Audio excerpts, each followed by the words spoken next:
Selamat siang, kami dari kelompok 2. Kami ingin mempresentasikan hasil kerja kelompok kami mengenai laporan audit. Dan perkenalkan, saya di sini sebagai moderator. Saya Franciscus Efriando Funan, dan pemateri pertama Sanjemangi, dan pemateri kedua Algundun, dan pemateri ketiga Sefian Karanggulin. Pengertian laporan audit. Dalam buku Montgomery, Auditing Continuing Professional Education disebutkan bahwa audit adalah pemeriksaan sistematis atas pembukuan bisnis atau organisasi lain untuk memastikan atau memverifikasi dan melaporkan fakta-fakta mengenai operasi keuangan dan hasilnya. Audit dilakukan untuk berbagai alasan, termasuk untuk tujuan memperoleh modal moneter dan menjaga kepatuhan pemerintah. Pada umumnya, laporan audit ini berupa dokumen yang disiapkan oleh auditor profesional pada akhir proses audit, sehingga laporan audit itu dapat menghasilkan detail pada data keuangan.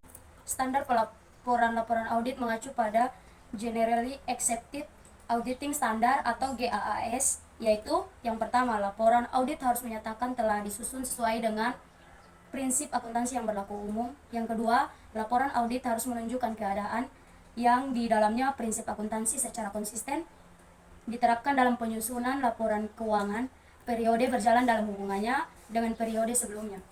Yang ketiga, pengungkapan informasi dalam laporan keuangan harus dipandang memadai kecuali dinyatakan lain dalam laporan audit. Yang keempat, laporan audit harus memuat suatu pendapat mengenai laporan keuangan secara menyeluruh atau suatu asersi bahwa pernyataan demikian tidak dapat diterima.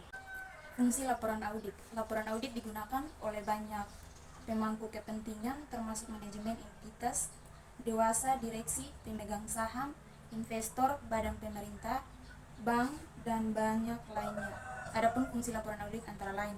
Yang pertama, investor menggunakan laporan audit dan laporan keuangan yang diaudit untuk menilai kinerja keuangan dan posisi keuangan entitas untuk peluang investasi mereka.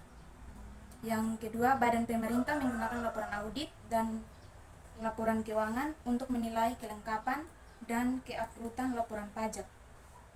Yang ketiga, pemegang saham dan dewan direksi menggunakan laporan audit untuk menilai integritas manajemen dan transparansi laporan keuangan. Jenis opini laporan audit: yang pertama, unqualified opinion; yang kedua, qualified opinion; yang ketiga, adverse opinion; yang keempat, disclaimer of opinion.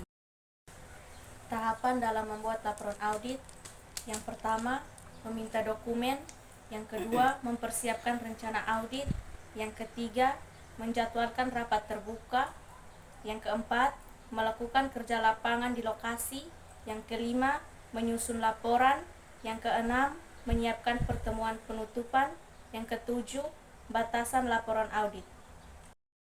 Keuntungan menggunakan laporan audit: yang pertama, memberikan jaminan atas laporan keuangan; yang kedua, membuktikan integritas manajemen pada pemegang sahamnya; yang ketiga, sebagai persyaratan hukum dan regulasi; yang keempat, sebagai persyaratan pemegang saham; yang kelima, persyaratan perusahaan induk; yang keenam, laporan ini dapat membantu mereka mengelola anak perusahaan dengan lebih efektif; yang ketujuh, membantu pemangku kepentingan untuk memahami tentang situasi keuangan dan operasional entitas.